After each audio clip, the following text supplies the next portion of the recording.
All right. Good evening, everyone.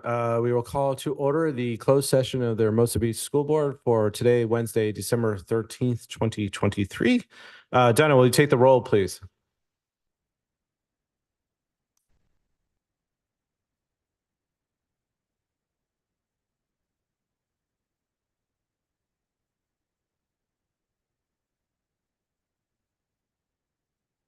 No worries. Board Member Barrow. Present. Board Member Cluth. Present. Board Member Bove LaMonica. Present. Vice President Clerk Cole. Present.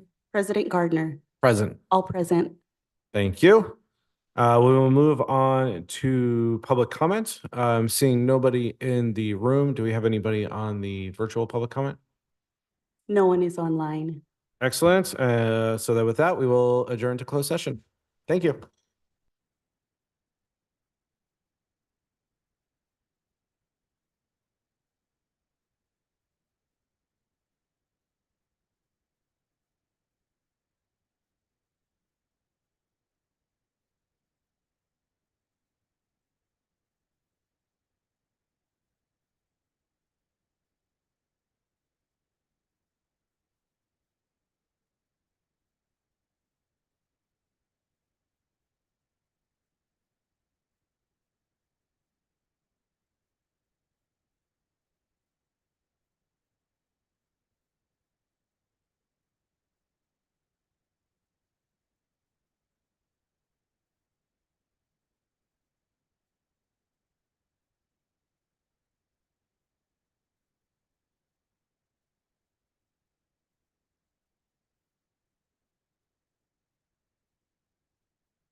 Catch this?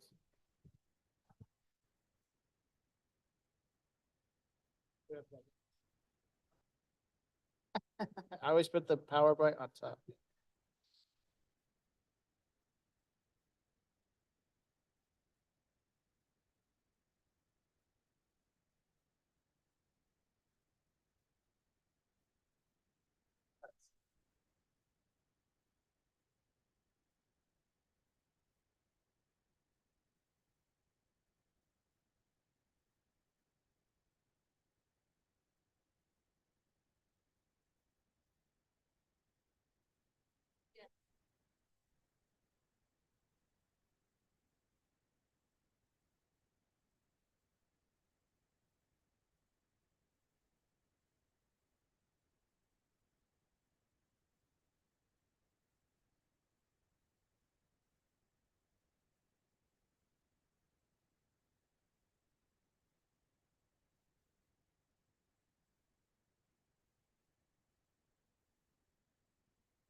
All right.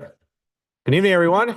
Good evening. We'll call the open session of the Hermosa Beach School Board for tonight, Wednesday, December 13th, 2023 to order. Dinah, will you take the roll, please? Board Member Barrow, Present. Board Member Cluth, Present. Board Member Bove LaMonica, Present. Vice President Clerk Cole, Present. President Gardner, Present. all present. Thank you. There's nothing to report out from closed session. As the daughter of the board president for about another 10 minutes, we invite Ellie Gardner up here to lead the flag salute. Aaron and Corey, your turn is next. If everybody could please stand. Place your right hand over your heart. Ready, begin. I pledge allegiance to the flag of the United States of America and to the republic for which it stands, one nation, under God, indivisible, with liberty and justice for all. I sit. Great job. Thank you, Ellie. All right. Next is the approval of the agenda. Do we have a motion to approve the agenda? So moved. Second. Thank you, Maggie. Second by Jen. Thank you. All in favor? Aye. Aye. The agenda is approved. We move on to announcements. Dr. Johnson. First up, I'd like to welcome Hermosa Valley Student Council.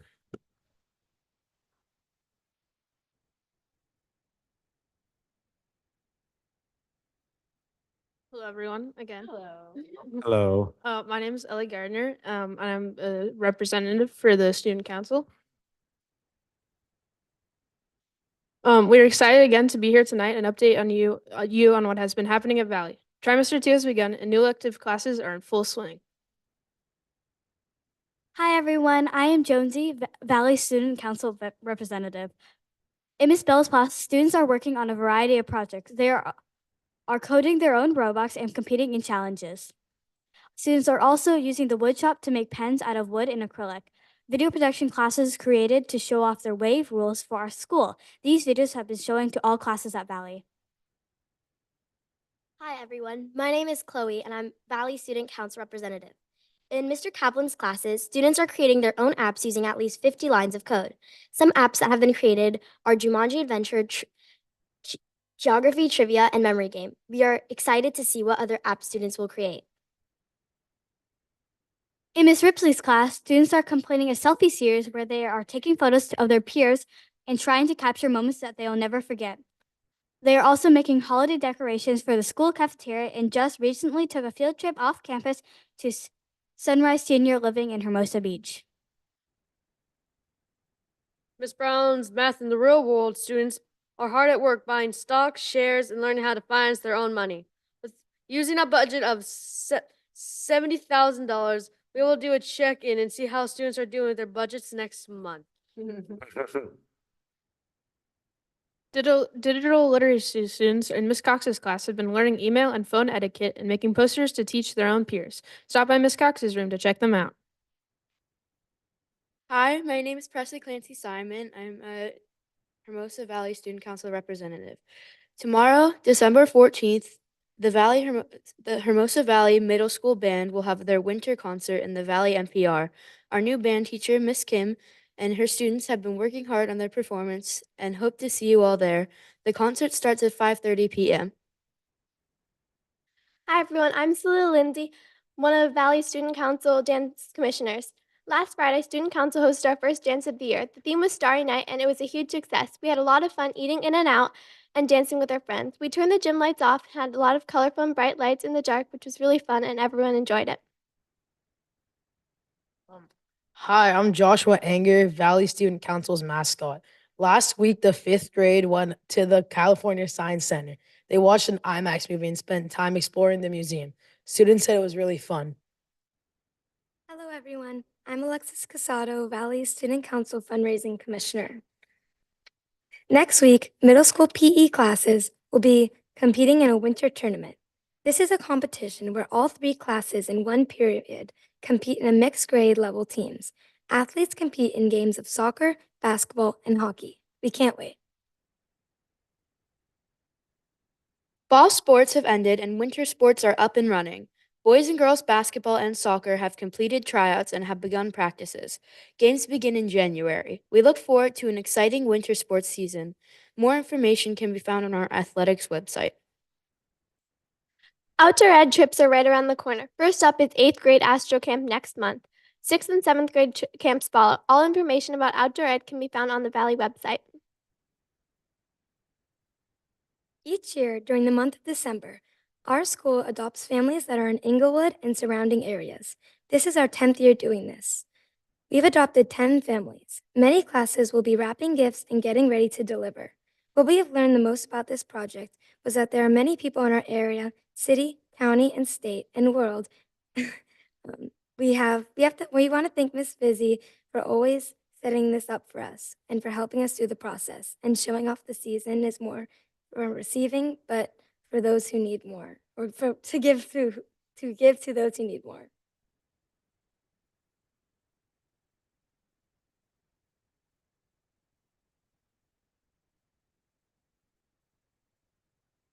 Next Wednesday, December 20th, Valley will have their December flag ceremony. We hope to see you there. Winter break begins next week, and we are excited to spend time with friends and family. There will be a half day next Thursday, December 21st, and school will resume on Monday, January 8th. We hope everyone had a wonderful break.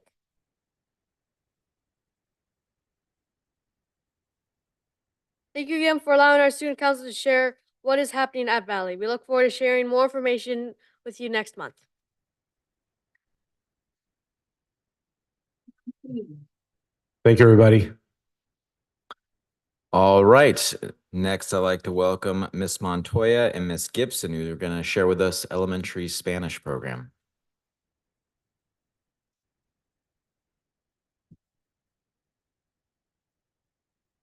Good evening, Hermosa Beach City School District, Dr. Johnson, and distinguished cabinet members. We're going to be doing an introduction on elementary Spanish.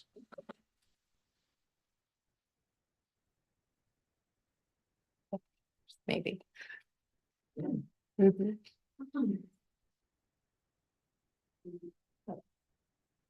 There we go. The key to the success of the elementary Spanish program is that it is offered to all 4th and 5th grade students. The program offers a plethora of activities where the students work in partners and in small groups.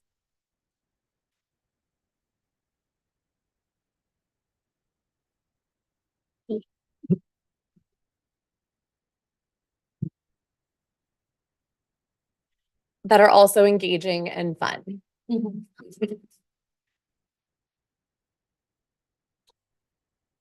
Next, we're going to highlight some of the lessons and activities that the students enjoyed.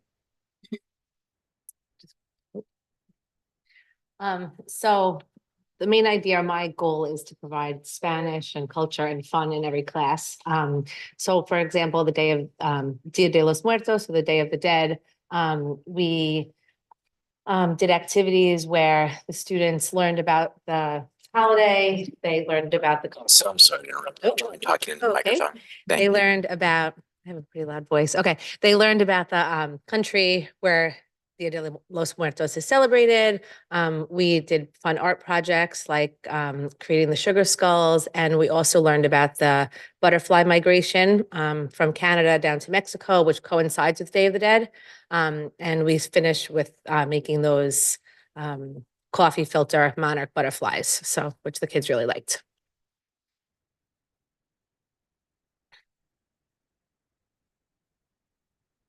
We do a lot of dancing, singing, and the kids really enjoy working together in groups and working in pairs.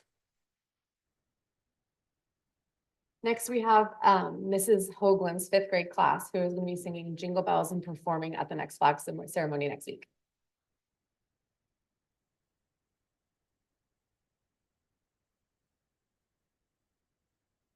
Whoop.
Yeah, we've all been singing it.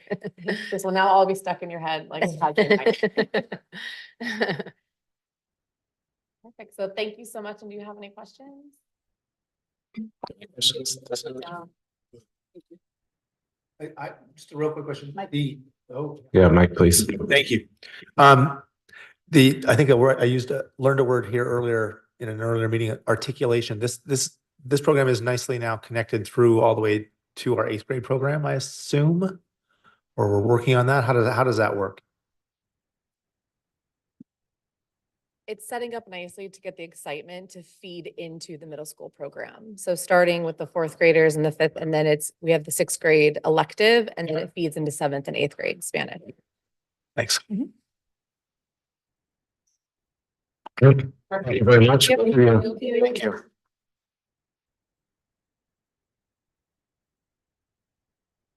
All right.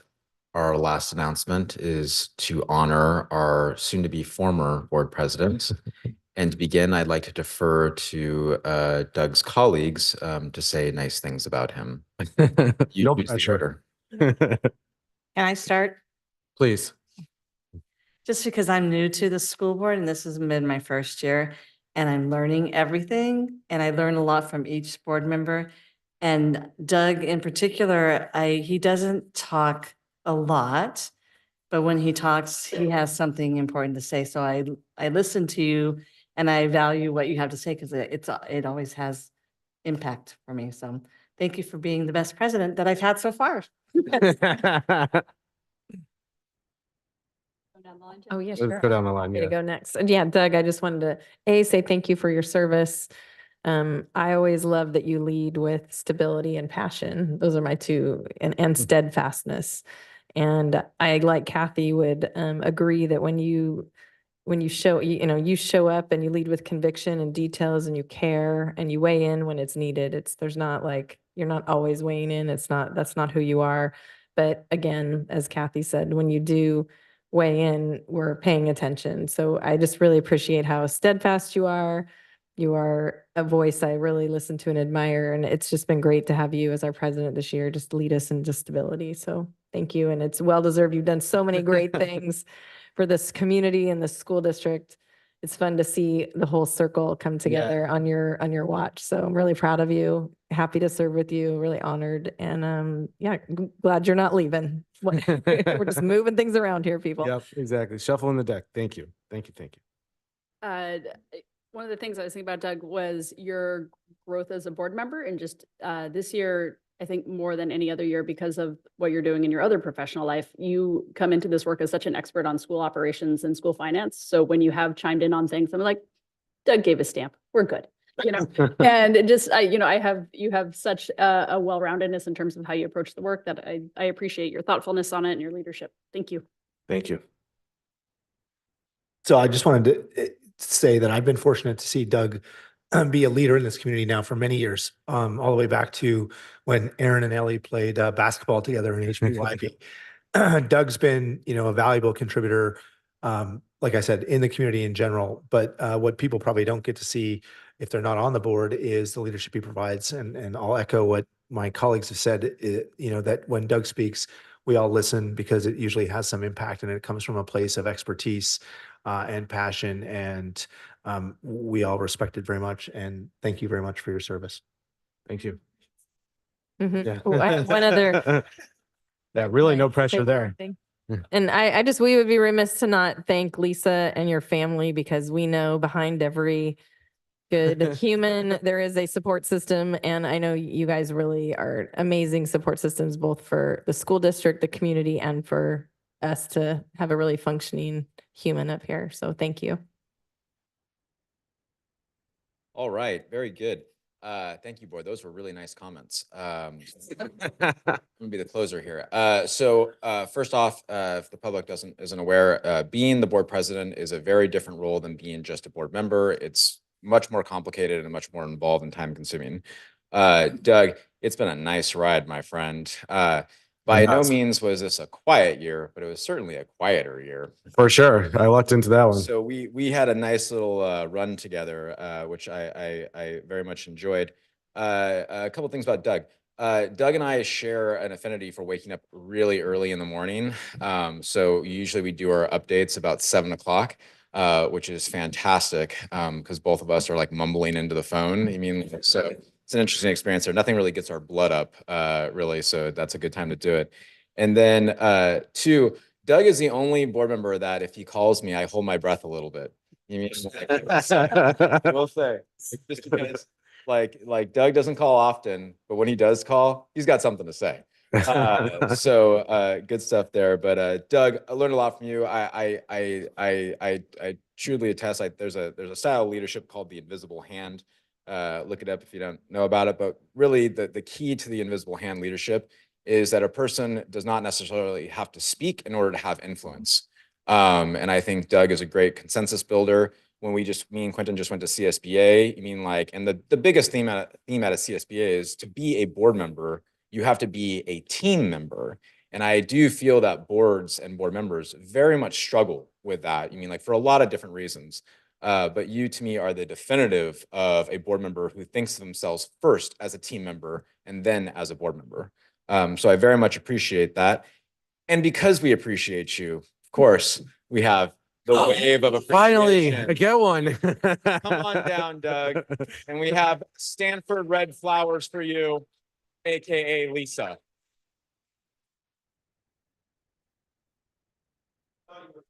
Yeah. There you go. There you go. The family up here, please. Oh, oh my God, Dinah's skirt is adorable. Thanks. Yo.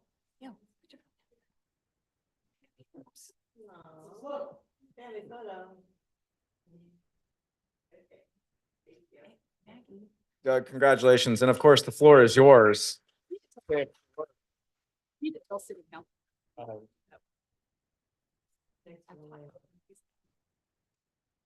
Yeah, I'm kind of honored to finally get a wave. You keep handing these things out.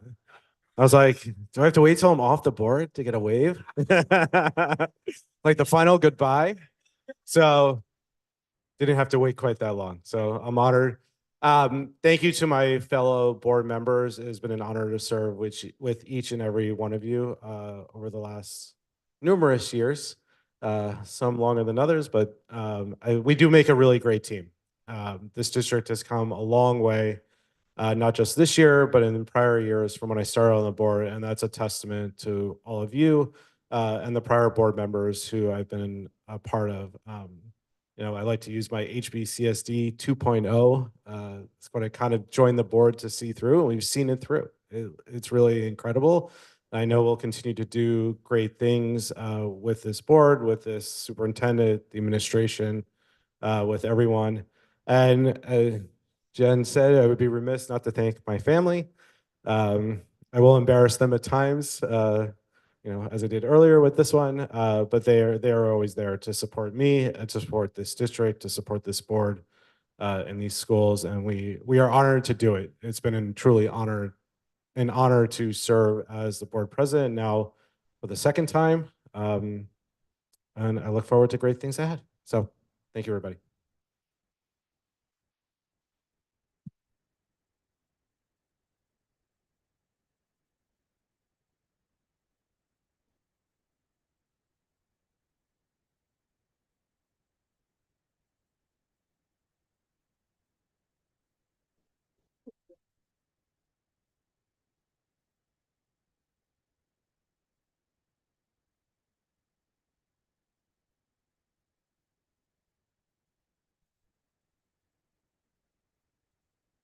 All right.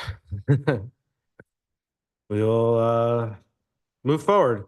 Next up, we have public comments from the audience to the board.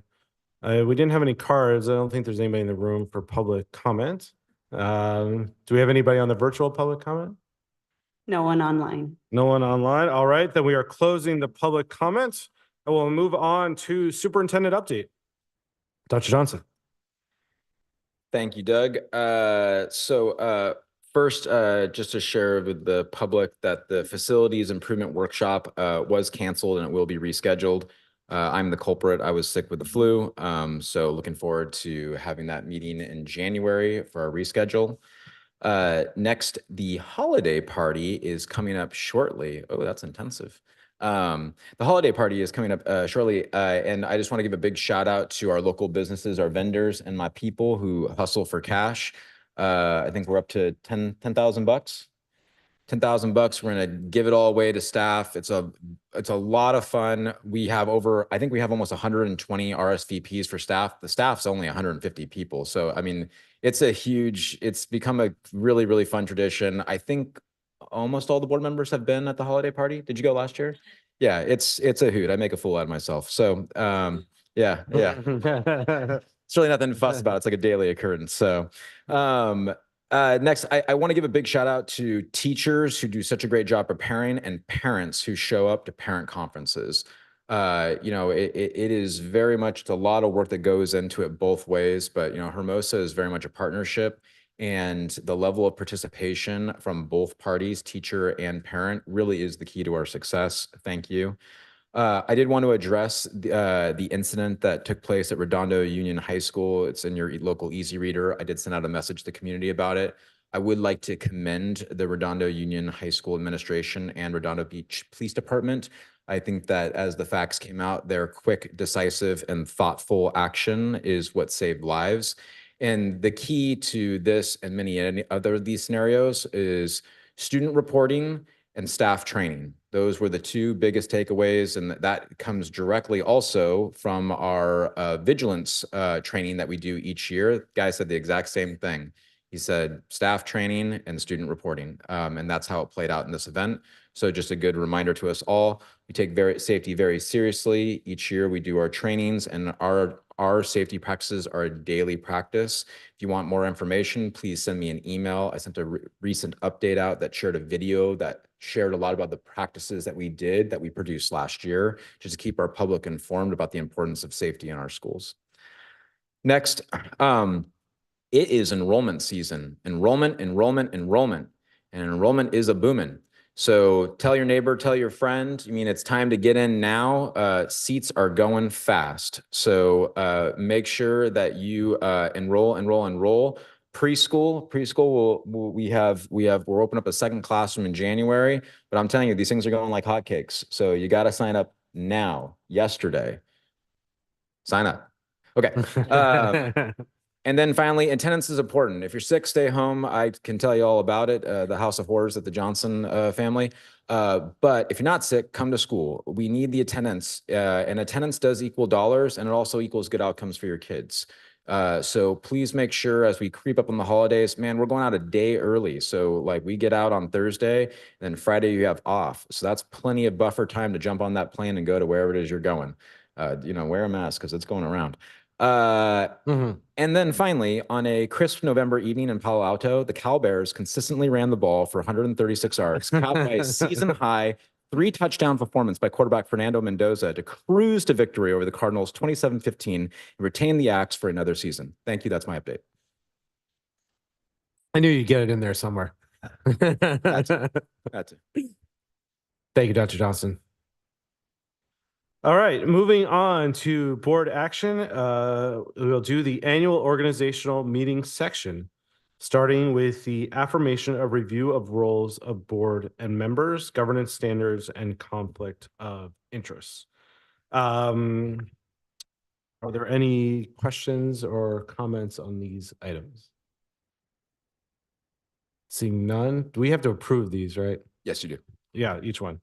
So I thought. So is there a motion to approve the affirmation of review roles of board members, government standards, and conflict of interest? So moved. Thank you, Jen. Is there a second?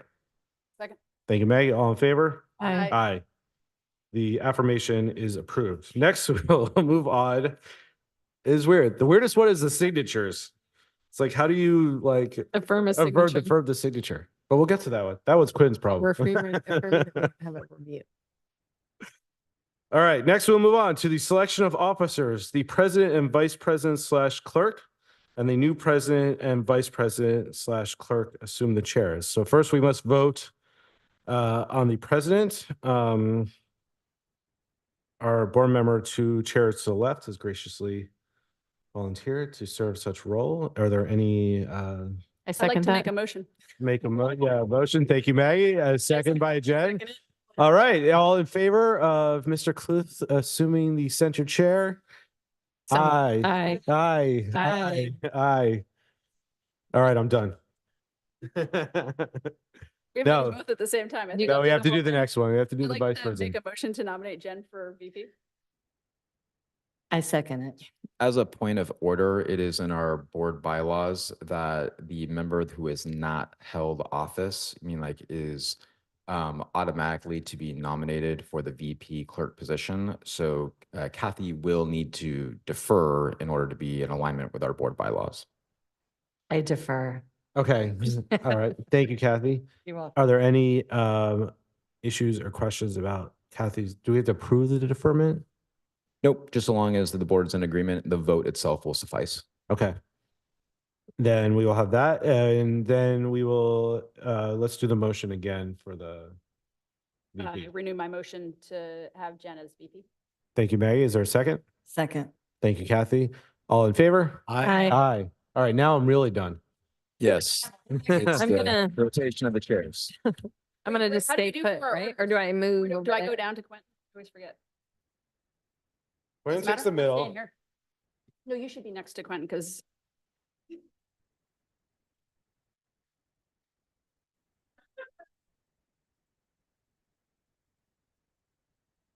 Maggie, do you mind grabbing the nameplates?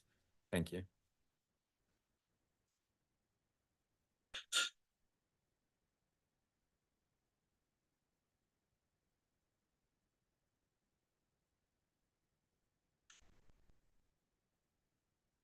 No, swearing in is for new board members.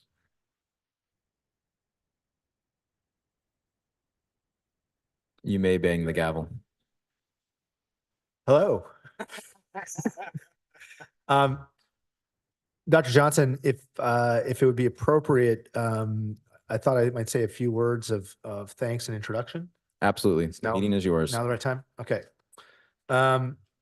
So I wanted to just, first of all, thank my colleagues. I'm honored to serve here. When I came in 2020, it was a bit of a tumultuous time. There was a lot of uncertainty, a lot of anxiety, and it seemed like there was a need. That was the first reason that I put my name forward. The second reason is here in the audience today. My wife has been closely involved in the school district, both primarily as president of HBF, but also consistently a volunteer in many of our kids' classrooms and at the schools. And I wanted to show support for her and for the district. But the biggest reason was really admiration for the team. And by the team, I mean the board, including Stephen McCall at the time, the administration, and all of our staff, including our teachers. My kids have been through this district from kindergarten now all the way through grade 8 for both of them. And we've had a fantastic experience in this district. And as I've spent time on the board, that admiration for the district has only grown. We've said appropriately nice things about Doug. I just want to sort of commend some of my other colleagues for those of you who are maybe only occasional watchers of these exciting meetings. Jen Cole is a top-notch educator with experience across multiple districts and in multiple education models, and I find her an incredible resource that I learn from all the time. Maggie's dedication to our processes and systems of governance are, I think, a role model, make her a role model for me and somebody I've always learned from. Our district is small, but Maggie has taught me new respect for public service and the value of our smaller institutions in how we manage and govern ourselves. So I'm a big admirer of hers. Kathy was the teacher of my eldest daughter in English in 8th grade, and Corey loved her. And she also spearheaded our signature 8th grade, 3rd grade book project. I don't know what the official name for it is. Okay. Which is a fantastic tradition here at Hermosa. And I think, those two things should be good testimony to Kathy's dedication to the district and her skill and experience as an educator. And I think the board really benefits from having that deep insight on the board. So putting myself aside, I feel like our community really benefits from having this deep bench of people who really understand education and are really dedicated to their community. Whereas my colleagues have a lot of experience in education, I sort of sometimes have felt like a bit of a fish out of water, not having education credentials. But what I tried to bring, instead is sort of the kind of parent on the street view of things. And to think about, how what our district is doing will resonate with the community members and in particular the parents who send their kids and trust their kids to us. So I also, come with some private sector experiences that I think can be modified and applied and be useful in settings like this, including school districts, whether thinking about long-term strategy, fiscal management, or marketing and communicating the value that we create here in our school district through our kids. I think I've learned some things in my professional career that I hope can be helpful here. And I work to bring those lessons to my questions and interactions with the board and with administration and my colleagues.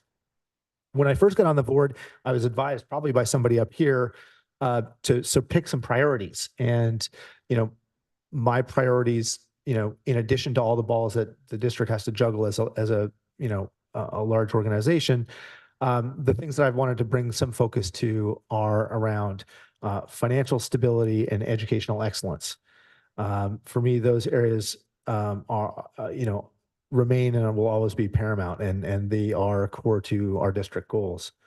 After 3 years, I hope to spend my 4th year as president with a third focus area, and that is putting our district on a sound footing for the future, which to me means thinking about how we deliver innovation in education that will prepare our kids for the fast changing dynamics of the world that they'll be growing into, be it AI enabled white collar workplaces or global problems that need to be addressed thoughtfully, like conflict, climate change, managing diversity in viewpoints and backgrounds, et cetera.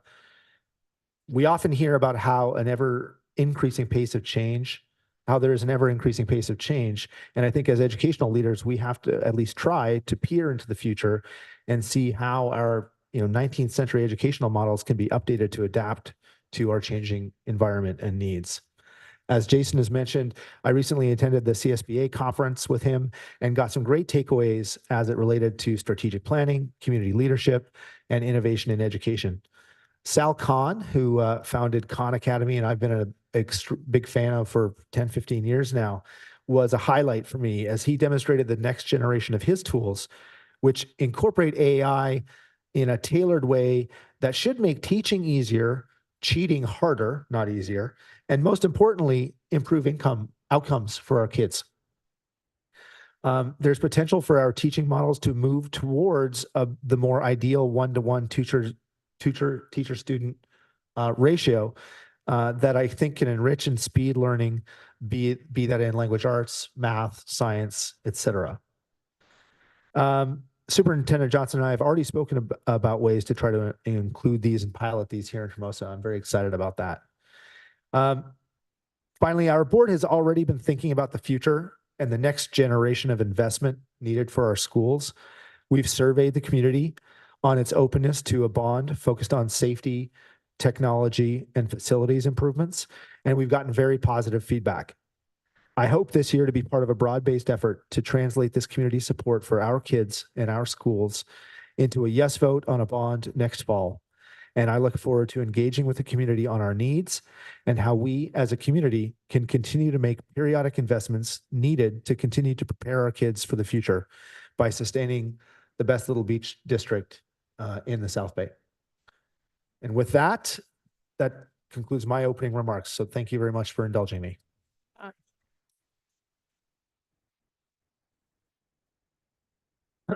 So next we move to establishing item 1C, establishing the date and time of regular meetings. I invite any board conversation on that topic. Yep, and the calendar is included in your board packet, and this would require a motion. I move to approve the suggested time of 5 p.m. start and 6 p.m. open session. Second. Thank you, Jen, for the motion and Doug for the second. Dinah, can we have a call a vote? Oh, and it's the what? It's the second Wednesday of the month. Sorry, and I can make that easier. I can just say all in favor, aye. Aye. Aye. Aye. Thank you. All right. Item number D, authorize superintendent as executive secretary to the board. Any questions? If not, can I have a motion? So moved. Thank you, Doug. Second. Second from Jen. All in favor, aye. Aye.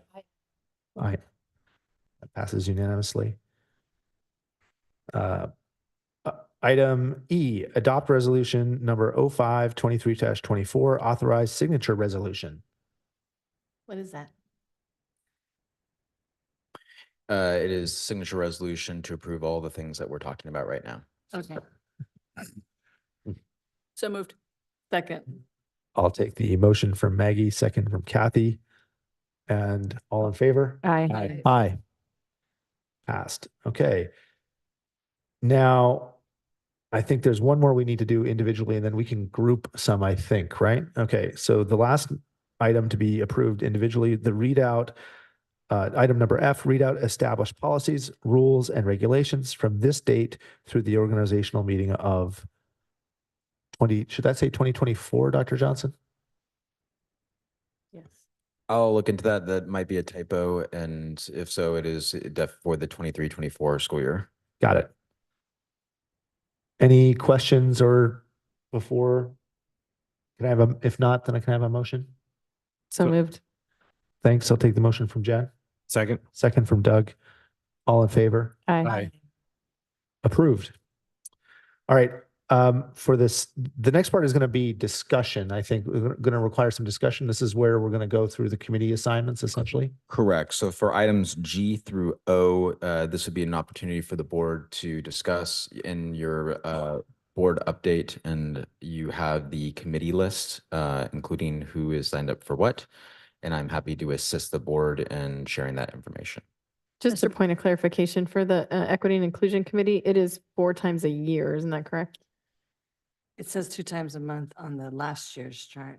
So when this was created, the 2 times a month is not accurate. It was once a month. You mean like, and it has changed to 4 times per year, and that was quarter. that change was done in July. My guess is that the meeting will probably land at 6 meetings per year in the 24-25 school year, just based off the progress that we're making with 4 meetings. And the committee has talked about that. Another addition that, well, I don't think this is an addition, but the South Bay Coalition Against Hate was something that came about at the end of last year. So I've been serving on that. It's not reflected in this chart, but also happy to put it on the table if people are looking to. And to Maggie's point, we added, I believe, the Beach Cities Health Youth Coalition last year. So we have made additions over the years of things that are done, you mean like, and needed. And I do agree with Maggie that the South Bay Coalition seems here to stay and is probably should have board representation. For the Beach Cities Health District Youth Coalition, I would put it at 3 times a year, maybe 4 times a year.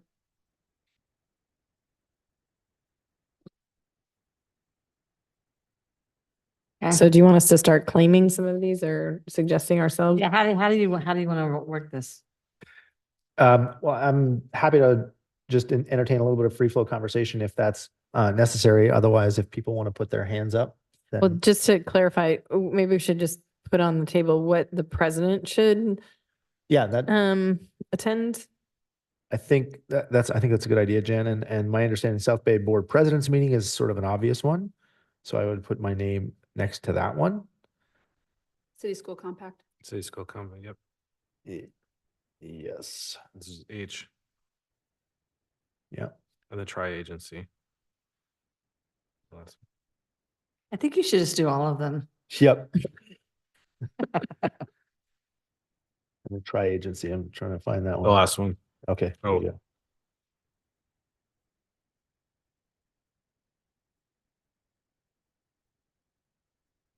Right. So I'll put my name on those 3. And then Measure S Facilities, I don't know if that gets terminated There's probably should. or if you want Doug on there as a facilities go-to since he's been in the most conversations. I definitely recommend the board continue to have a liaison for Measure S, since Measure S dollars are still being spent. Okay. There's approximately about $400,000 left, and we do have projects that will go into the spring. Sure. It does help to have that. I defer to the board. I will say it has been helpful to have Maggie as a person I can go to talk to about construction when needed. It's definitely died down these days. Maggie, do you want to continue with that one, or would you like to I'm pass that happy to along? unless Doug, you felt a need to hop into facilities. I'm good if you want to do it. I'm happy for you to do it. Pencil Maggie in for that one. Thank you. And that is appreciated because the through line with a board member has been helpful because Maggie has a lot of context. Kathy, how are you feeling about being our liaison on HBF and HC? I want to do it again because I feel connected to the PTO and the Ed Foundation. Yes, I want to stay if that's possible, unless I'm stepping on And- somebody else's wishes. Anybody else fervently want to? Okay, then Kathy will pencil you in there. Unless Doug wants to go with Lisa to the meeting. I was going to volunteer if nobody else volunteered Oh, for that one, okay. but if you seem to very much want to do it. So. I like it. I like it. As I run down top to bottom, the next one I don't have a name next to right now is equity and inclusion. I'd like to pass that to someone else at this point. I want to stay on the wellness committee, but it's two, they both meet a lot. I'll take it. Okay. Yeah. And we found there is a lot of overlap between the two committees as well too. So I think the diversity in board is great. Unless somebody else wants it, I'll take that. Okay, so Because I was really lame last year on the one that I was on. We're going to make you cool on this one. Mhm. Pardon me? We're going to make you cool. You're going to be very cool. Okay, I want to be cool. And I'll take Beach Cities Youth Coalition if Maggie, you want to Yeah, go for it. pass that one. great. We skipped over the LCAP committee, which is one that I have Quentin's favorite. my favorite. Yeah. I sometimes send a delegate to that one. The president should definitely pass that off because that is a robust meeting. And I recommend sharing that duty off of the president. So Doug, did you want to take any of? Who's left? I see two slots still. One is the LCAP and one is LAXA. The time on the LCAP meeting might be tricky for Doug. Right. Yes. That probably would be a challenge because those meetings start at Yeah, that makes 3:30. sense. Yeah, that'd be Jen, hard. you don't need it? You don't need a refresher on LCAP? Well, do you want to take the Beach Cities Youth Coalition? No, I think you should take, it's okay. Just seeing how I can share the wealth here, people. I'm happy to do whatever. Do you on- have to have a on- consistent person on the LCAP? I don't want to do LCAP plus South Bay Coalition though, because South Bay Coalition has been really frequent. So if Yeah. I'll do one or the other, I don't want to do both. I also concur with Maggie that and the LCAP meetings that they can be robust. What do you mean by robust? I'm happy to do LCAPs. That's fine with me. But South Bay Coalition Against Hate has been a wonderful program. It's just, it is a lot of meetings. Noon on Mondays, bi-weekly. What? Yes. How long's the LCAP meeting? How often? It's monthly and it's 3:30 to 5, What days? usually on the Tuesday after the board meeting, the week after. So next Tuesday. I will say that if a board member needed to miss an LCAP meeting, that we can provide an update and we can provide the materials in order to keep you up to speed. I'll start it, but let me see where I'm at with things. All You're right. gonna Is keep on with Carol on LCAP? that committee? Oh, okay, well, all right. So then there I'll we go. keep, Just like persuasion. LA Coalition, unless somebody else wants it. All right. And then Doug, can we keep you on LAXA? Sure.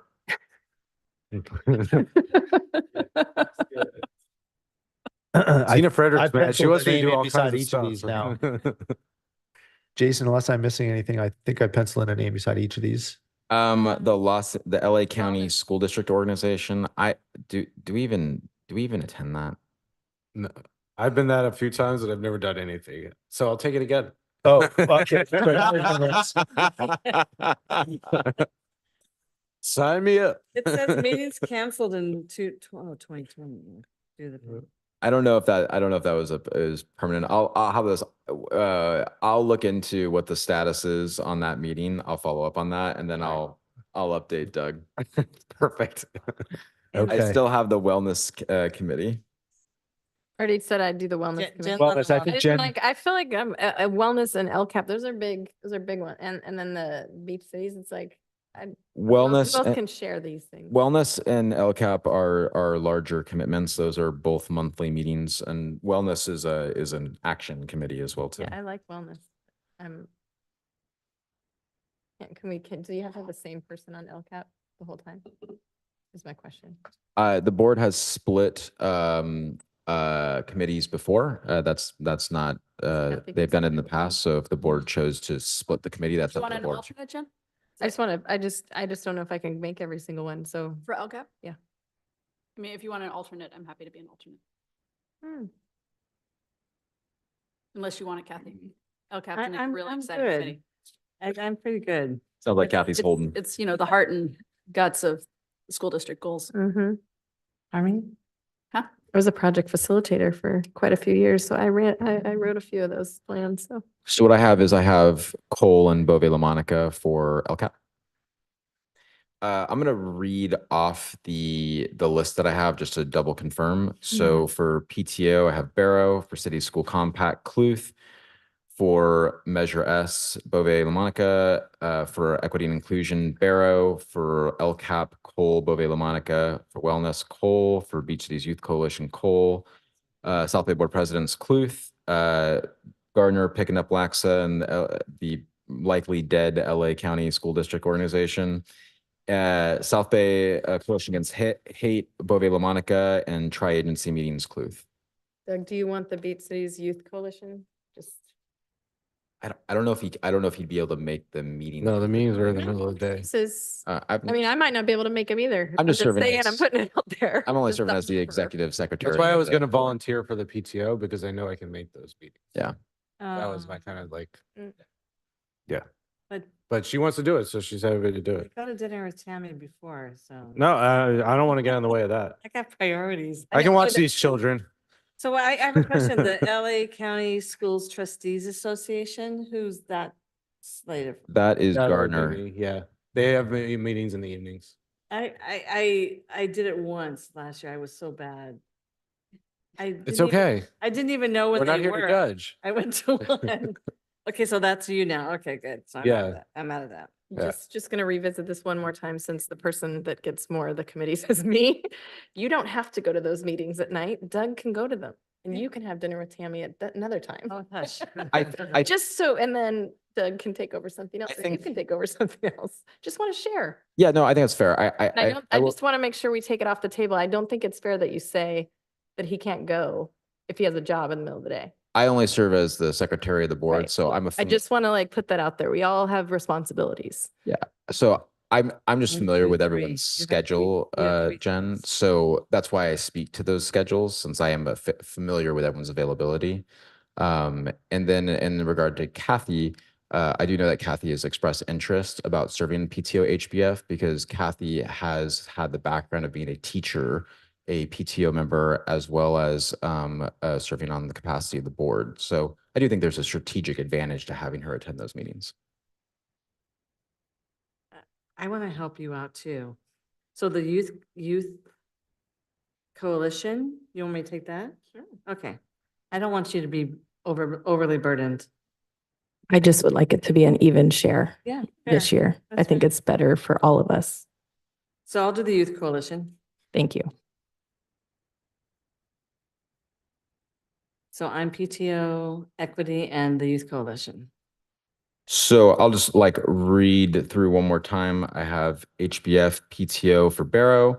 I have City School Compact for Cluth, Measure S Facilities, Bove La Monica, Equity and Inclusion, Barrow, Local Control Accountability Plan, Cole and Bove La Monica, Wellness Committee, Cole, Beach Cities Health District, Barrow, South Bay Board President Meeting, Cluth, Laxa, Gardner, LA County School District Organization, Gardner, South Bay Coalition Against Hate, Bove La Monica, and Tri-Agency, Cluth.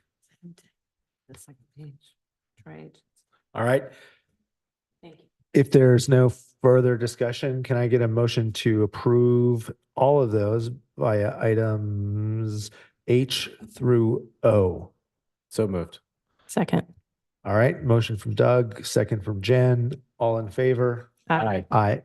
Motion passes. All right, thank you. Moving on to public hearing, item H02 23/24, AB 1200 report. Ms. Montalvo. Hi, thank you. The AB 1200 report is the cost of the negotiated settlement and the impact to the financials.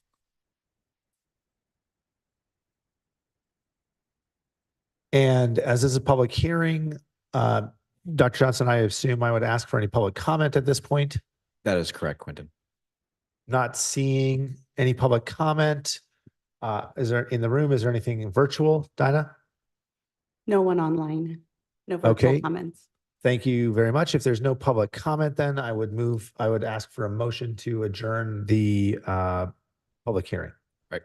So moved. Second. Okay, moved by Doug, seconded by Jen. All in favor? Aye. Aye. Public hearing adjourned. Thank you. Moving on to board reports. First one, any board reports? I have South Bay Committee or Coalition report. Please. There is an update on Supervisor Holly J. Mitchell's event on Wednesday, January 17th on the first ever racial justice learning exchange event of the new year. So there's a book reading on that, and I'll make sure that the board and the public have access to that. But it's a discussion off of a book by Michelle Zauner, Crying in H Mart. Additional update is there, Senator Ben Allen is working to do a Muslim-Jewish dialogue for the community that will be specifically in the Manhattan Beach Community Church. That'll be coming up in the new year. And the rest of the updates I'll send on to the board. Thank you, Maggie. Does any other board reports? Kathy? Yeah, last night I was at the PTO Ed Foundation meeting, and it was really cool because they held it at the Hermosa Historical Museum, which was very cool to walk through and see that. And they went through all of their successes on the fundraising and I think rather than go through all of these things, I think I direct everybody to go to their websites, but their giving week was a huge success, well beyond what they expected. The Ed Foundation and PTO is talking about all of their events that are upcoming, but I think it will take too long to go through all the different things, but it was a great meeting and I liked being there. It was fun. So that's it. Thank you very much, Kathy. Jen? I was unable to attend the equity and inclusion meeting, so Dr. Johnson might have a report for that. And then I was in the wellness meeting, but I needed to leave to go to the Redondo incident, so I didn't stay for the rest of that either. So he might have two board reports that would inform everybody what happened in those meetings. So at the at the Wellness Council meeting, there was discussion about the body image, and we're going to lead a panel, and we're meeting with the group, working with some of our former students who now serve on the Wellness Council, to do a panel group and to lead a conversation with all students about body image. I've learned a lot about the subject, thanks to some of our parents and students that are on the council, and I really feel that this is an important thing to address with students. And then we also had dialogue about teen relationships and trying to build an assembly conversation support. I mean, like that's more broad-based because I do a lot of counseling work in this area about how, teen peer relationships break up. I mean, like during the course of middle school. And you mean like how to address that as a whole group, so like people don't feel like that when that happens, that it's something unique to them, and so like they're working through that situation like it is unique to them when it's actually very commonplace at middle school. So those were a few issues. There was discussion on lunch. This board is well familiar with the discussions on lunch, so I'll table that for now. In equity and inclusion, we met a great meeting, and we talked about the events that occurred in Manhattan Beach School District addressing anti-Semitism. We had a great opening discussion in regard to that. And then we also met and as part of this discussion, reviewed the Equity and Inclusion Action Plan and our CAS performance data. We did have discussion about, how each of these items are progressing, or will come about in the spring. We do feel like we're making good progress. Probably the area where we've had to make an adjustment is the professional development area with Dr. Orange, which I've explained to the board in the last equity and inclusion update. Looking forward to meeting with that group in the spring. All right, thank you.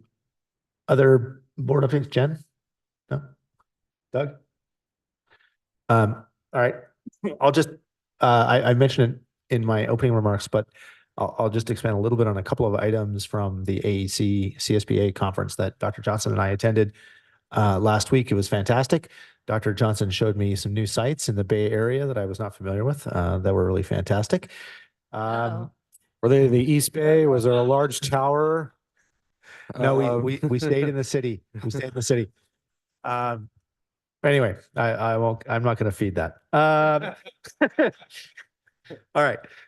The from the conference itself, I think for me the three highest impact sessions that I went to were around strategic planning that was given by the Huntington Beach district. They had a lot of learnings. They transitioned superintendents and were really struggling as a board and as a district and engaged in a pretty broad-based community outreach effort, which I think has set them on a good path. They have distilled their learnings into a repeatable strategic planning process that has really sort of simplified their vision, their mission, their goals, and I think given them a good basis for everybody to talk on from a common set of notes with the community.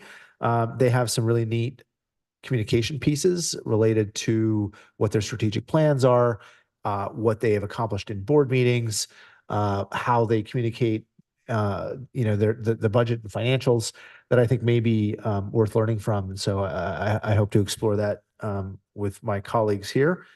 The other session was around bonds, and they had a couple of case studies, successful case studies. And I think the main theme that came out of those for me was just the need for, sincere engagement, community engagement in the process, that generally we live in communities that are very supportive of education. And, it's incumbent upon us to reach out to those members of the community that care about education, get them on board and get them helping us to communicate, what our needs are, be it facilities or technology, safety, et cetera. So I think those were good learnings, and it's for me anyway, it was fantastic to be at a session with so many other California school districts who've been through so many of the things that we've been through. One thing I really noted that they've been through that we haven't been through in my time here, which is a lot of strife. There were a lot of sessions focused on how to handle really dysfunctional dynamics between community and board, within boards, between boards and administration. And there were sessions that I came away from going, whew, it's good to be in Hermosa Beach. And that's not to say I think that, this group doesn't ask good questions or hard questions or hold, our district accountable to high standards. I think we do that. But we've managed to do so in my time in a very respectful, collegial way. And I think one of the main messages from a lot of the sessions was that, working as a team and, putting the district first and working respectfully and collegially is the best way to achieve great outcomes as a district. And I think my observation is that we've been doing a good job of that. So good session overall. Thank you, Dr. Johnson and the district, for putting that on my calendar. And it was great. So that's my board report. Thank you. Thank you. Did you take any takeaways? Any, documents or anything you can share with us on Huntington Beach? Or is it a public thing we can? I did take Okay. some notes. I'll consult with Dr. Johnson as to sort of what and how to share. I don't want to do any, but there were definitely some, and we can share the websites and stuff like that, but there were definitely some actual pieces of collateral, if you like, or the simplified budgets, the strategic planning process, the strategic planning outcomes that were downloadable and that I've got and that we can share, I believe. We will share the strategic plan and budget simplified documents that we are reviewing with the board in a board update. Did they win a golden bell for it? They did not, but I don't know if they applied. All right. If that's it for board reports, then we can move on to superintendent report and board discussion, starting with item R16 23-24, communications update. Ms. Levin.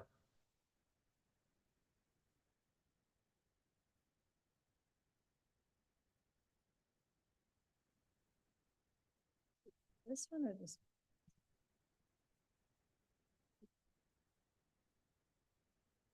That's live.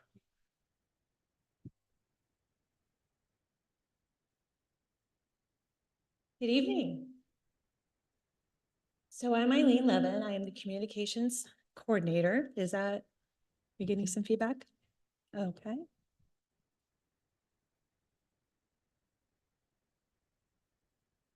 Mhm. All right. And I am here to give you just a summary of what I have been doing in this role since I began. Well, actually the start of this year, because we haven't had a good discussion about that.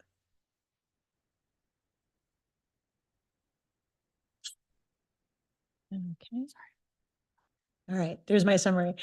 So we're going to cover the past accomplishments of this past 2023 year, as well as go over what projects I have in the works and the goals I have for this school year. And I know there's a lot on that plate. But I just want to touch upon some of the accomplishments that I've done in this role this year. One of them being the enrollment campaign that we tied in with Choose Hermosa Schools. And we were able to, I was able to contribute to the 1,330 students that we now have enrolled, which surpassed what our goal was. So we were very excited about that. In addition, we've done a lot of website creation and updates. I've done 5 additional Google sites to highlight our athletics, our counseling department, our preschool. We redid the TK kindergarten, and we have some others in the works as well. I'm going to be doing one for music, as well as for STEM and the libraries. We also got those logos out into the world, and we launched them on our birthday, which is April 4th. And so we were excited to showcase that to everyone and bring some branding and continuity into our district. We also continued with our social media. And since I started, we had 1,404 on Instagram and 1,281 on Facebook.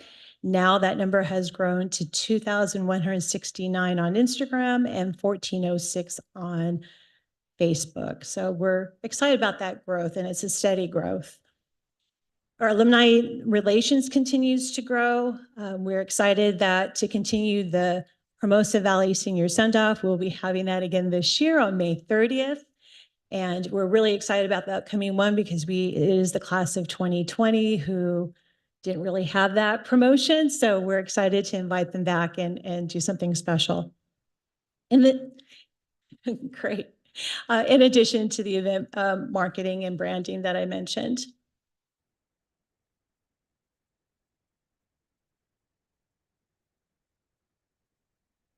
So some of the things I touched upon right now, we have the Save the Dates coming out. That's a corner photo up there.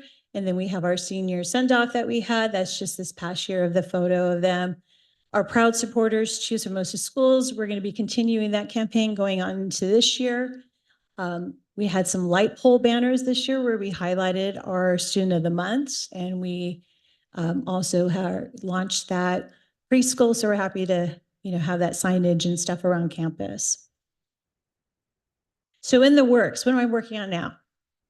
Well, as Jason mentioned, enrollment. So that's one of our big things that we're focusing on right now. We're doing a whole new campaign. With a twist of some of the stuff that we did last year, we're going to keep that Choose Hermosa Schools. We're also looking at doing an attendance campaign as well, that we're going to focus on, like Show Up to Thrive, Every Day Matters. And we are focusing on April 4th of 2024, we're going to celebrate our 120th year. So we're really excited. That's a long time. And as well as everything else that you see, the website, social media, and such. Moving on. Okay, as I mentioned, 120. So Denny, who created our logos for all the individual schools, she was so kind enough to create our 120. That will be launched come January. And that was a sample letterhead where we will now replace Doug on there as president with President Clute. And we're really excited to just celebrate a whole year of being 120 in our district. Goals. So the goals are aligned to our actual Hermosa school goals. So how am I supporting the goals in my role? Part of that is the Facilities Improvement Initiative. I'm looking to launch an alumni mentorship program, as well as highlight our signature programs through This Is Her HBS, where we are highlighting certain signature programs like STEM and SEL, amongst others. And then we're also doing an annual report. We want to be really transparent with everyone in our community, our students, our families, to let everyone know what are we doing. And so that's going to be highlighted in our annual report. And then the inclusion aspect, I launched the Hermosa Schools Counseling Google site, which is now operational. You can find it on our website. And then I'm going to be doing some highlighting of our SPEED students and our programs like the Friendship Club, the Yes Club, and really just bring to light what we're doing to support all of our students. And then we support the PBIS, which I'll show you in the next slide. So we have the Do the Wave. And so all of these you can find them on our campuses in certain locations. And so this is something that our PBS committee has requested that we give some graphics to. So I put this together for them. And so they are utilizing them around campus. And that's just a snapshot of the cover of the website for the counseling program. And there you go.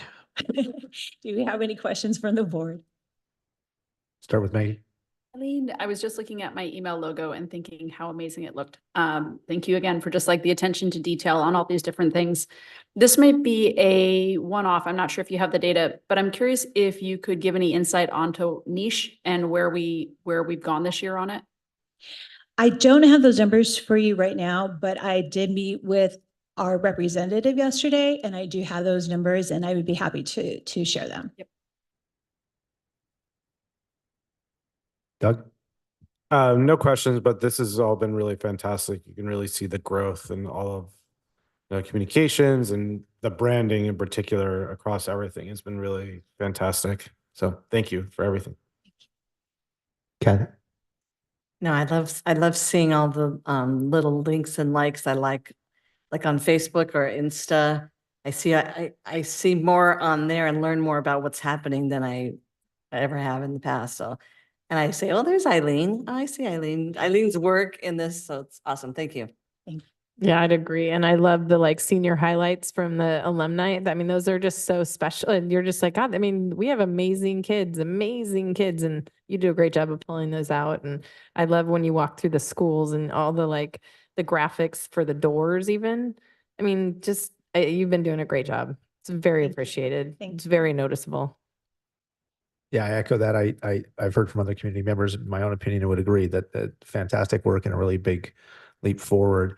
And you've been, a big contributor in our district for a long time now. So I trust you have great instincts about what should be communicated or what would be of interest. But I'm curious whether and how you determine what should go out, how much should go out, and what people are interested in learning. And or is there any outreach that we need to do to make sure that we're communicating the right messages to the right people in the right channels?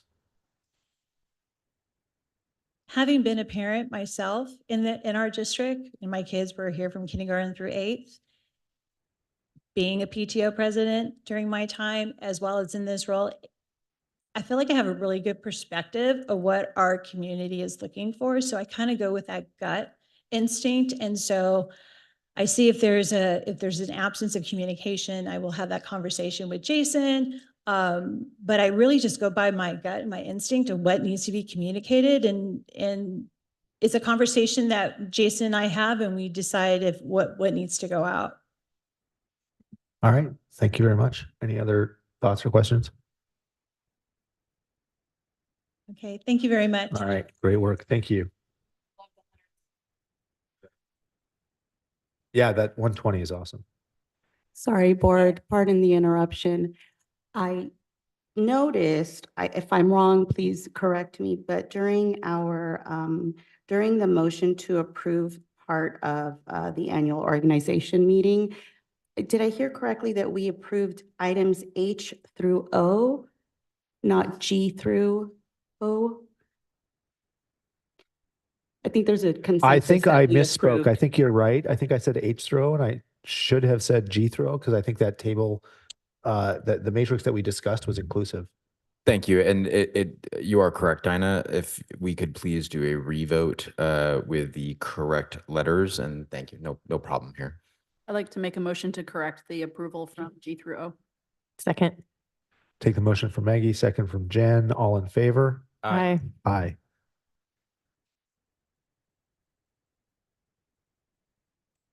All right, moving on. The next item is R-1723-24, Public Agency Retirement Services. Ms. Sanders.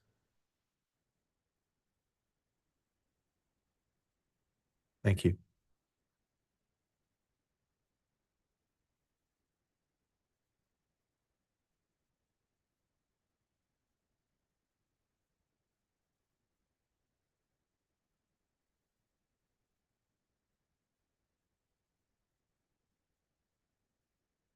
Hi, Ms. Sanders, are you there? Hello, good evening. I am here. Can you hear me?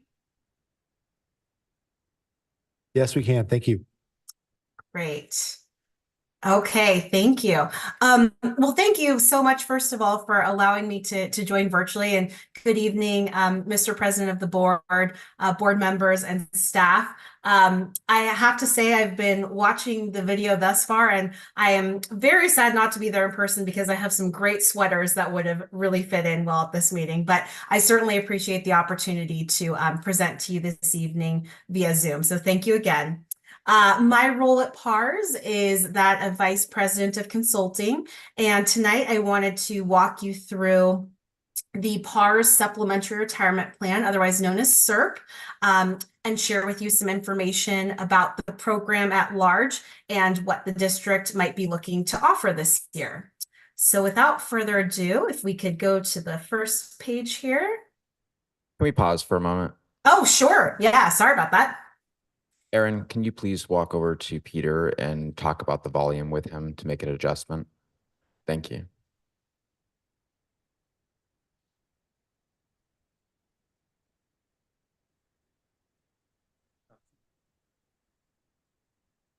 Rachel, we're just making an audio adjustment in the room. You were coming in very loud and clear. Oh, okay. Sounds good. Shall I pause until given further direction? Yeah, please. I think we'll get it Sounds adjusted good. here in a second. Okay.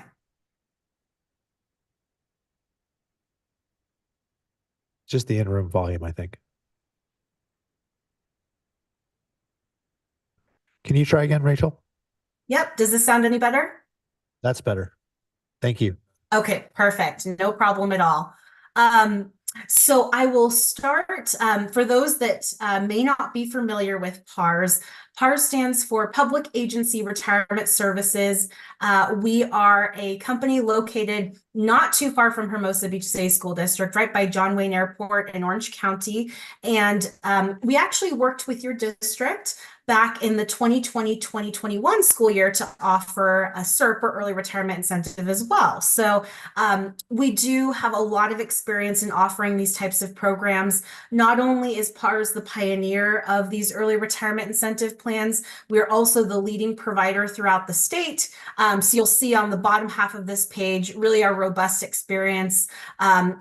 A lot of different districts that we work with, over 400 that we've done these plans for, upwards of 500,000 employees that we still administer ongoing SERP benefits for. And so again, we're happy to present to you tonight a plan that was designed with meeting your district's objectives in mind. On the next slide, we have a sampling of our client list. I know that oftentimes districts like to see which of their neighbors have also participated in this program. So on the left-hand side of the screen, not only will you see your district bolded again, as you did this plan with us only a couple of years ago, but you'll see a lot of your neighbors that have also worked with us. And we're actually currently working with some districts in the South Bay area. So apart from those in Los Angeles County, we've worked with districts of all sizes up and down the state. And again, this page just gives you an idea of some of those districts that we've had the pleasure of working with. Next slide, please. So in terms of just kind of a big picture overview and background on this plan, these early retirement incentives are really meant to be a win-win for both the district and its employees. So ultimately, these plans are offered to your long-term senior employees who tend to be at the higher end of the salary schedule and may encourage them to retire earlier than they may have otherwise planned. So ultimately, the goal with these plans is that you do want to increase your natural attrition in a given year and achieve budget savings. So the intent of these programs is to help districts save money while also offering a really nice benefit to your long-term employees so that hopefully this is a plan that everyone will feel good about. As you can see here, the goal is to increase natural attrition anywhere 3 to 4 times what you might normally see. And oftentimes for districts that may otherwise be looking to do cuts such as layoffs, this is a really nice way to have to avoid those types of other potential routes. Okay, and then on the next slide, we'll go through the process. So ultimately, we have worked with the district team to design an offering that hopefully does meet the district's objectives for the school year. And tonight, we would be asking for the board to authorize a contingent plan offering to open up an enrollment window so that ultimately we could see who enrolls in the plan and ensure that it does meet the district's fiscal and operational objectives. So these plans, we do suggest a 45 to 60-day window for. During that period of time, PARS will educate all of the employees that are eligible for this plan, go through the process of how they can submit their packets and an irrevocable letter of resignation. And then once the window has closed, for those that have submitted their packets and letters of resignation, they would be locked into participation should the board decide to move forward. But the board also does have the ability, after the enrollment window has closed, to take action not to move forward. And so we want to be very clear with both the board and all eligible participants that, again, this is a contingent plan offering, meaning that it does have to meet your fiscal and operational objectives in order to move forward. So again, by authorizing that resolution tonight, you would just be giving the green light to open up that enrollment window process to see what the end results yield. All right, and in terms of the proposed plan design, it is proposed that for eligible certificated and classified employees, they would be receiving a benefit if they were to resign or retire at the end of this year, equal to 85% of their final pay. In terms of how this is funded, this would be through a 403(b) annuity with Pacific Life Insurance Company, and the district would be funding this over a 5-year period of time rather than simply paying for it up in a one-time lump sum. Next slide, please. For plan eligibility, this is being proposed for both certificated non-management and classified non-management employees of the district that have at least 5 years of service with your district and are eligible to retire under either CalSTRS or CalPERS. So while it doesn't require that employees concurrently retire under those retirement systems, they do at least have to be eligible to retire under those systems, again, with at least 5 years of service, and they must work through the end of the school year, resigning on or before June 30th of 2024. Next slide, please. Perfect. And this next section just gives you an idea of the demographics of who is eligible.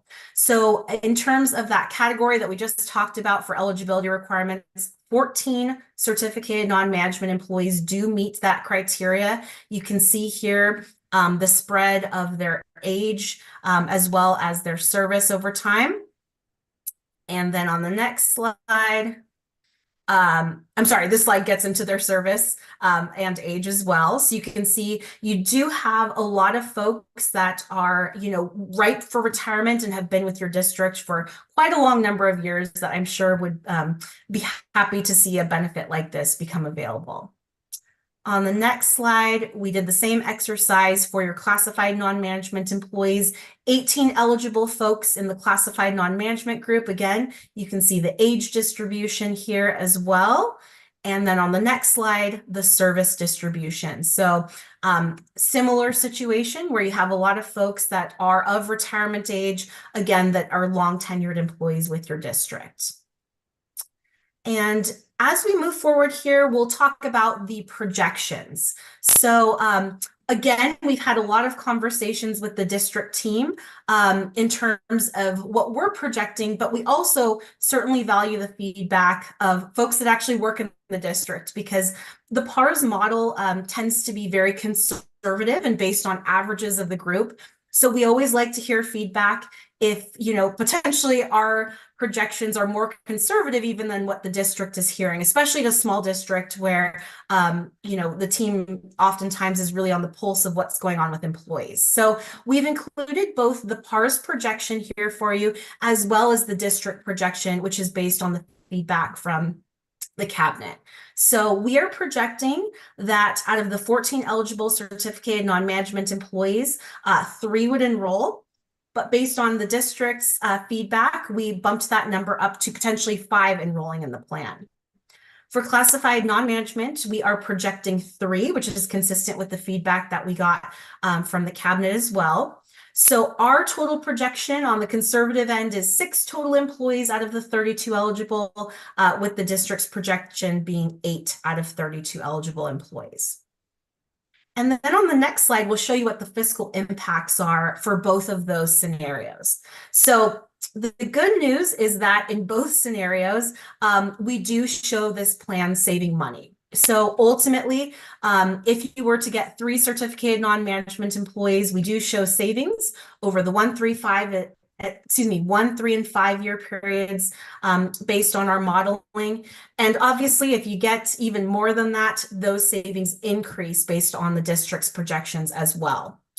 The classified non-management group does tend to result in losses typically. And the reason for that is you don't have that salary differential with a classified non-management employee group that you have with the certificated non-management employees. So whenever districts do offer these programs to classified non-management, not atypical to see losses in that group. So no surprise there. But the good news is that we are projecting that the savings that you would see for your certificated group would be greater than the losses that you would see for classified. So we still are projecting at both the more PARS conservative projection, a savings for the district, and obviously even greater savings if the district projection were to come to fruition. And then last but not least, I just wanted to walk the board through the proposed timeline to show you what it would look like if you were to decide to move forward tonight in terms of the rollout of communication and other steps in the process. So again, tonight, if the board were to authorize the opening of this plan, PARS would work to get out all communications and packets to eligible employees this month. That would allow employees to start reading through the information and digesting it while they're home for the winter break, hopefully. And then the goal would be that when they come back from winter break, we would do the group orientation meeting. So we would schedule a time to have our representatives come out, provide an educational overview of this plan and everything that it entails to your employees.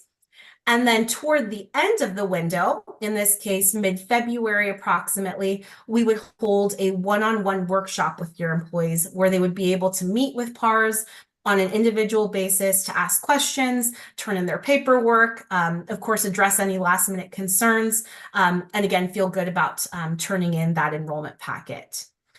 We do have the plan projected to close at the end of February, February 23rd.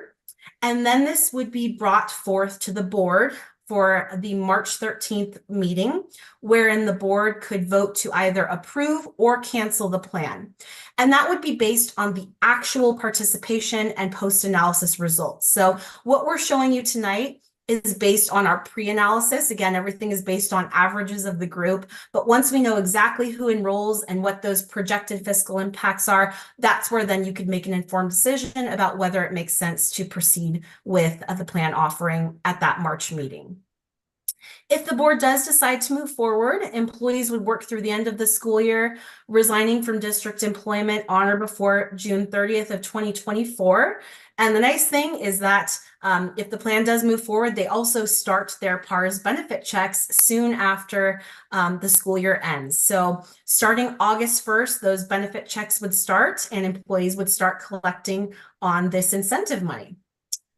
So that was the presentation that I wanted to share with the board. And at this point, I am happy to answer any questions you may have.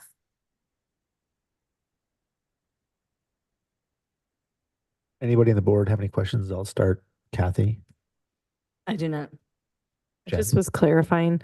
Do we have to offer it to both certificated and classified employees? For some reason, I thought we were just considering certificated employees. The board is not required to offer it to any and all groups. I mean, like, and right now this is something that's being floated. I mean, like, the board also has an opportunity to approve, I mean, like, any and all groups as well too. So the board is not locked in by approving it being offered in order to approve it going forward. So we can split it up. So we can go forward with it being offered to everybody, but then if it makes sense for certificated, we could say yes to certificated, but if it didn't make sense for classified, we could say no to those. That is correct. Doug? No, that was I had the same question that Jen had. I'm good. Thank you. Rachel, I actually don't have a question for you. I have a question for Kathy. From your point of view, sitting as a former educator, when you heard these, how did it make you feel? Personally, like emotionally, or Any of it? I think that it was a unique situation for me because it was just post COVID, so I was pretty fried. But it may have made me retire earlier than I was really planning to. I don't have any regrets, and the money I just immediately put it into my 403B. But as far, yeah, I think it's a good thing. And actually, that was the first time not the first time, but I sat through the board meetings to see if you guys were going to approve it, to see if it, so I was kind of watching, thinking I hope they approve it so that I could make the decision, kind of a thing. So, yeah. Rachel, quick question. And you may not know off the top of your head, but I'm curious how our district staff compares to other districts you look at. I have the sense that we have a good dispersion of, veteran staff and new staff and everything in between, but I don't know kind of what normal looks like. Yeah, I would say in looking at your demographics, I think that you have a group that is well positioned to consider a program like this. In working with some districts, for example, they have, they tend to have folks that skew on the younger end of the spectrum. And in that case, if they're not necessarily close to retirement, it's harder to make these programs work. So we really downgrade our projections. But I would say in the case of your district, for districts that tend to move forward with these types of offering, we see a similar mix in demographics in terms of the age and general longevity of employees. So I would say, on average, you're probably right in the mix with what we tend to see for these types of offerings. PARS has been a good partner. We've actually conducted an analysis every year since my arrival. And what I appreciate about PARS is PARS will say, this is not the year. You mean like that the numbers don't line up. So we do think this being the second time that we've brought before the board the analysis where the numbers made sense. Okay, thank you very much, Rachel. If there's no other questions or comments, we'll move on to the next item, which is R-1823-24, mid-year LCAP. Ms. Gluck.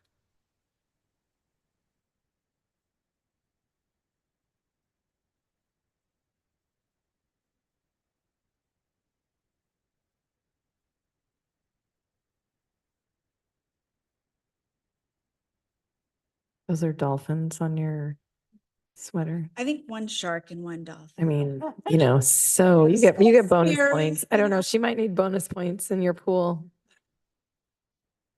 What do you say, boss? Okay, good evening. Today I'm here to present to you the mid-year local control and accountability plan.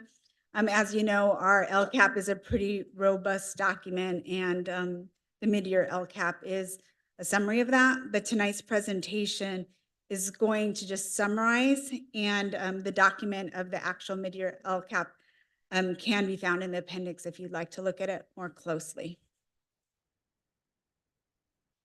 So our local control and accountability plan, I'm really proud to say, aligns with our strategic plan that we've set up with the board. And so the document is pretty seamless in regards to our goals, our actions, and our outcomes for students as well as staff. As you can see, it's a continuous cycle that we're always looking at. But most importantly, we're in the end of our 3-year part of our LCAP. The LCAP is a 3-year document, and we are at the end. We are required to report to you tonight in regards to the mid-year LCAP, and it nicely curtails on Paula's presentation with the interim spending. As you can see, the context of the mid-year LCAP, there's different levels of completion. Due to the point of this time of the year, some of the metrics and actions and expenditures have not been fully expended, or we have not completed surveys to report data on. 23-24, last year LCAP, you can see what our budget was. Here are our demographics, and that was what we used and utilized when we created our LCAP.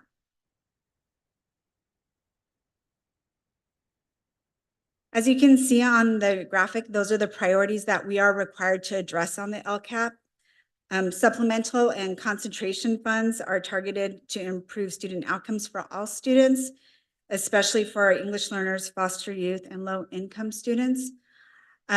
We do get a lot of input from various organizations, from parents, teachers, and this year as well as students. And LCFF is the guiding principles that we use to attach dollars to our goals.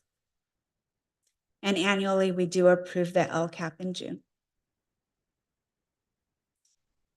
As you can see, goals 1 and 2 are focusing on climate, engagement, and achievement, where goal 3 is really where we're prioritizing increasing our enrollment and the various aspects of our programs that we are utilizing and highlighting to our families.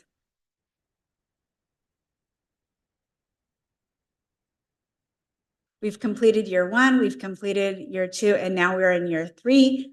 We will be bringing to the board a completion of the LCAP in June, and then we will also be presenting our new LCAP to you in June as well. So that's why I felt it was really important to share this with you today, so we can also focus on our new strategic goals.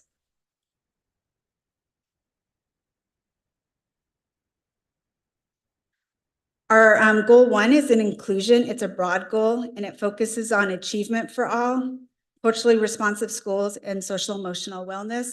I've highlighted the areas that were new that we added to our 3-year LCAP. You can see what we have budgeted and what we have expended so far to date. A lot of the funding sometimes is tied to professional development, and we still have 5 more months in the school year, so that has not been fully expended as well. Goal 2 is focusing on excellence, and it's really sustaining our culture of excellence that we've built over the last 4 years. We're improving academic achievement in ELA, math, and science, and our target is 3 to 5% every year that we'd like to increase. We have a collaborative system of professional development. We've really worked hard on our instructional schedule, and we promote collaboration and getting buy-in from our staff, classified and certificate in regards to our professional development, as well as input from surveys. And we like to expand our student experiences in the classroom with our signature programs that we're continuously developing and receiving input from students on what type of electives they want. The highlighted actions that you can see listed above that we've added this year, We had the presentation on the Spanish teacher. We've done a fantastic job with the professional development, and I am recently leading a science curriculum adoption, which I'm very excited to report out on at the end of the year. And our phonics supplemental curriculum, we've began foundations for grades TK through 2 this year. We've seen a lot of success with that. Our budgeted is 12.8 million, and we've spent almost 3 million to date. Lastly, community. I feel we've done an excellent job with community as our enrollment continues to increase. And we are focusing on our partnerships with different organizations, bringing students in with interdistrict permits, our financial stewardship, and that is tied to enrollment and attendance, and our state-of-the-art facilities, which I feel like I'm so proud to be part of. Fabulous school district, great facilities, which I know when we have new families come, they're always like, wow, I can't believe these are the schools of the future. They're beautiful, as well as our fantastic teachers that are there and our classified staff. You can see the areas that we've highlighted that we added this last year, what we've budgeted and what we've spent to date.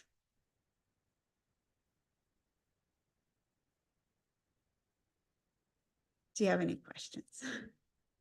I'm not sure which side I started with last time. I'll start with Maggie. Any questions? Doug? Jen? Well, I just like the addition of the budgeted number and the expenditures. Is that new on this doc? Because it's a great one to see. We've just changed the way we're doing Looks really good. Thank you. Kathy? Just thank you. It's making it a little bit more clear for me. It's still Greek, but I'm starting to understand it better. I mean, we can have a third alternate on that LCAP committee.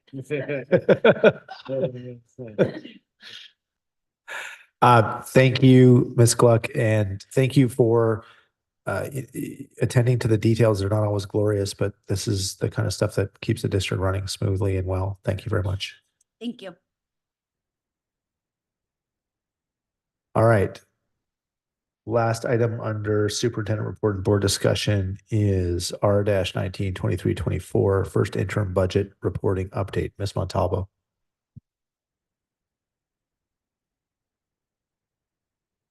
Okay, thank you, board. I'm here to present the first interim update for you this evening. Summary highlights for the first interim are Hermosa in 2023 has a strong reserve balance of approximately 34%. With a planned spend down of that high level of reserve, we negotiated a settlement. And in lieu of the current projection for a COLA reduction in 24-25, there could possibly be spending cuts in 25-26.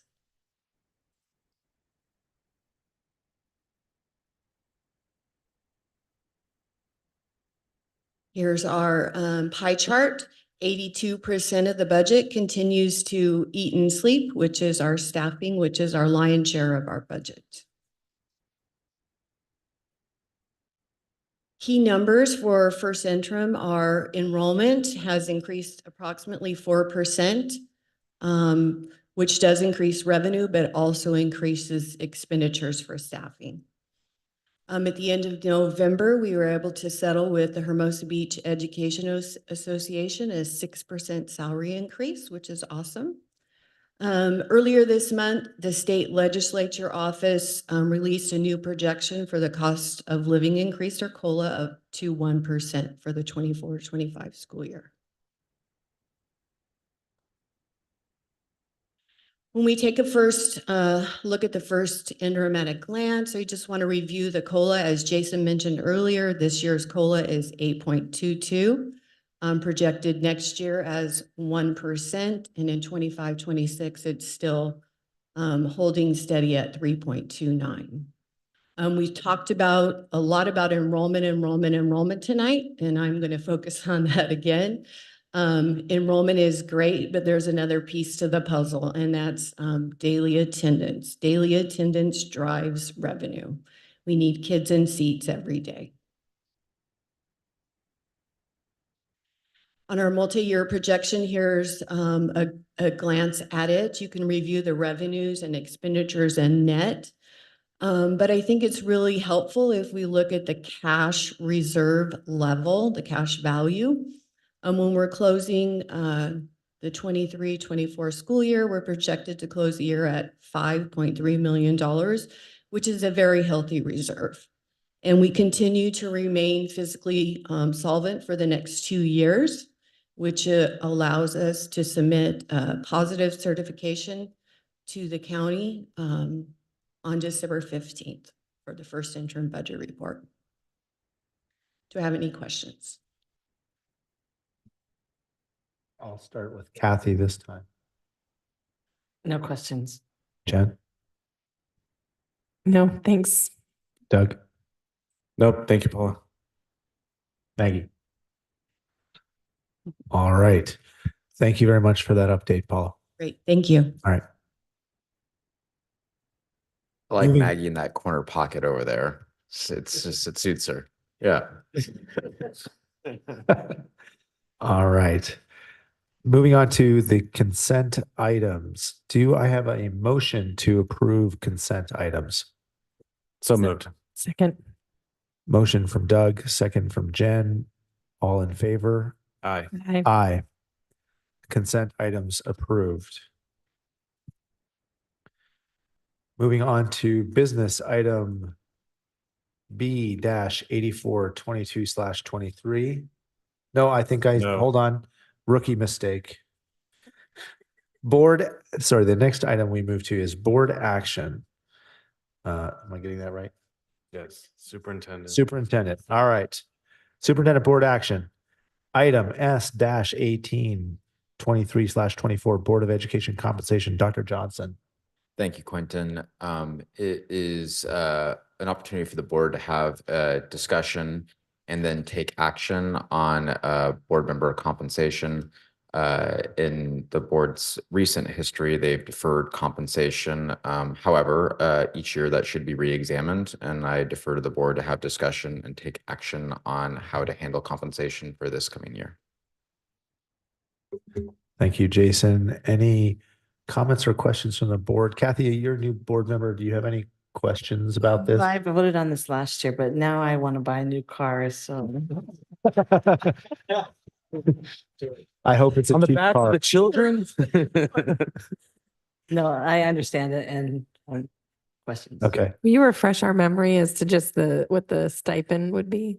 Just Man, just because I it's really should fun? know that amount. I want to say but it was $210. It's like 200. It's something, around yeah. a couple bucks, or a couple $100.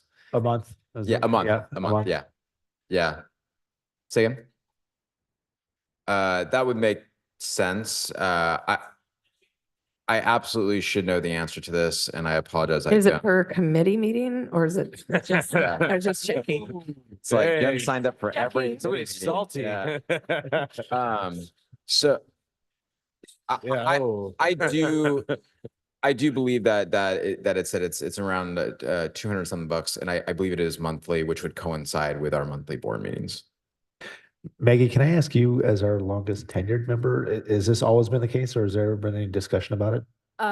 So my recollection when I came on in and Sylvia checked me on this, when I came on in 2013, because we were in the red, we were not taking salaries as a way to keep the district as solvent as possible. And then from then it's been a continuous practice.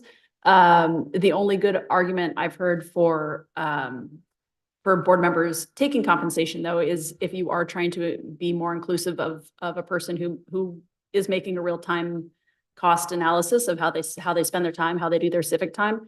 And so in some cases, that could be a real incentive for somebody who's looking to be able to make a decision about how they want to serve. Thank you.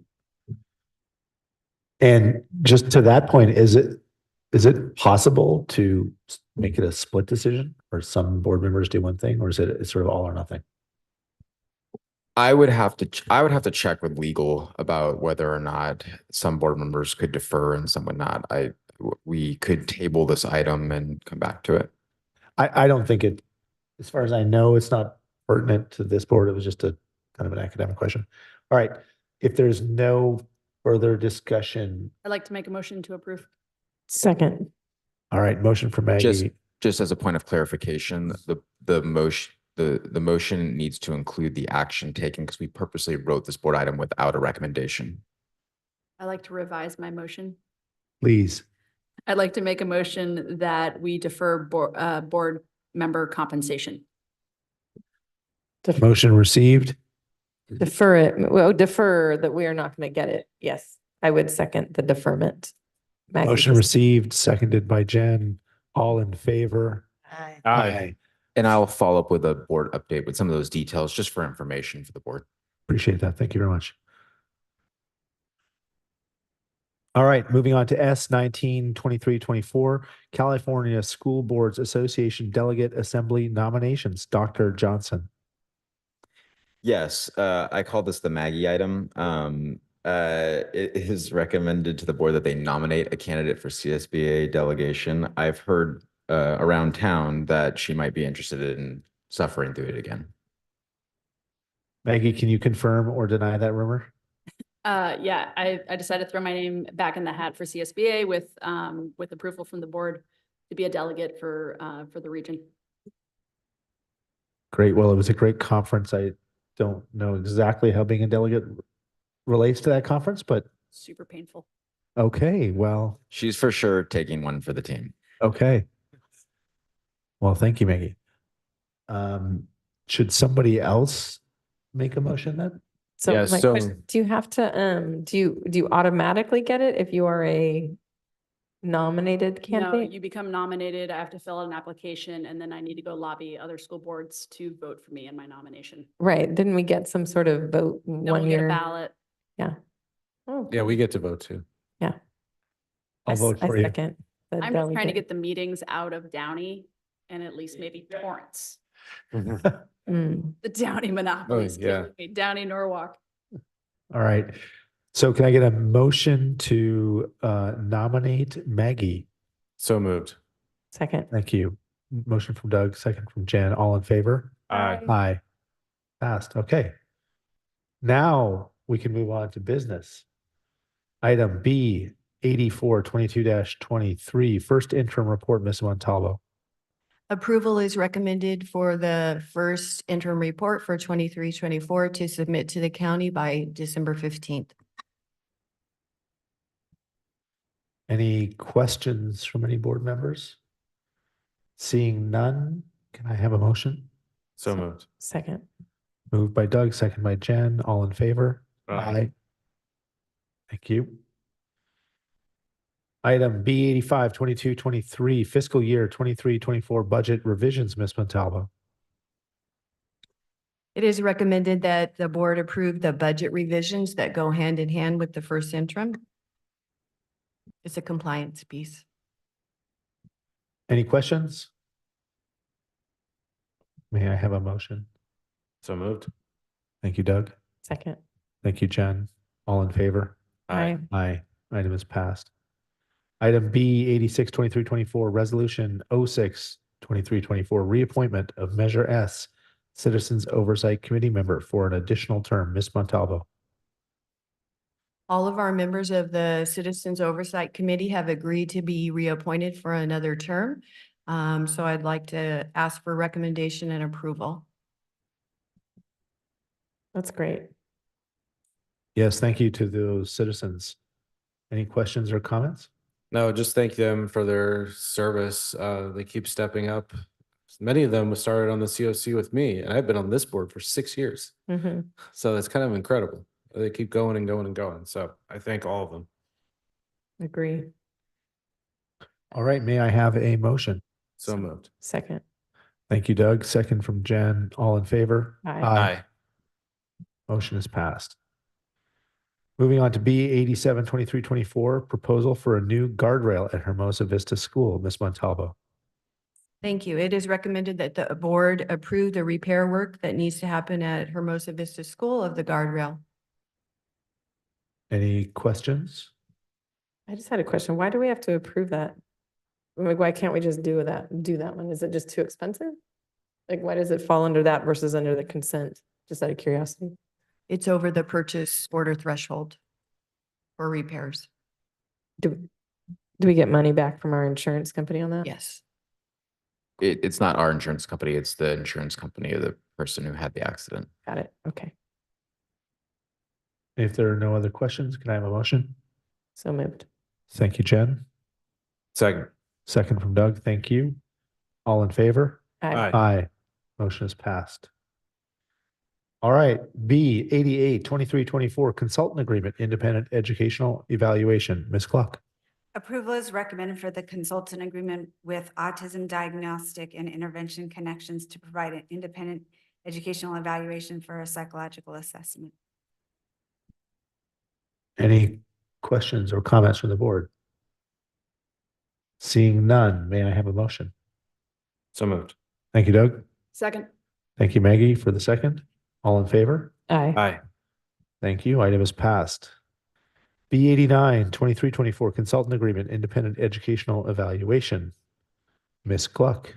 Approval is recommended for the consultant agreement with Susan Holler to provide independent education evaluation for a speech assessment. Any questions? If not, a motion? So moved. Thank you, Kathy. Second. Second, Maggie. All in favor? Aye. Motion is passed. All right, B 90-23-24 consultant agreement, percussion teaching services. Dr. Johnson. Approval is recommended to support our music teacher with a percussion coach. This person is a local musician. We brought in local musicians in the past, from Coast Music, in order to support this class. We think this is going to be good in order to assist the teacher and get those students up to speed. Our teacher did have a late start this year when we were hiring, so we think it's appropriate in order to meet student outcomes. Any questions?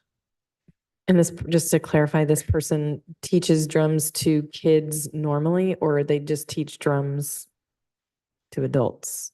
Do we know? They do work with students and provide private tutoring, and their specialty is percussion. And they'll be, I would say, given professional development on how to work with a larger amount of students in a. This person serves at the direction of the teacher, and they're providing classroom, much like an aide would provide support in the classroom. Okay, thanks. Any other questions? I have one. Is this a short, like a term? What's the term on this?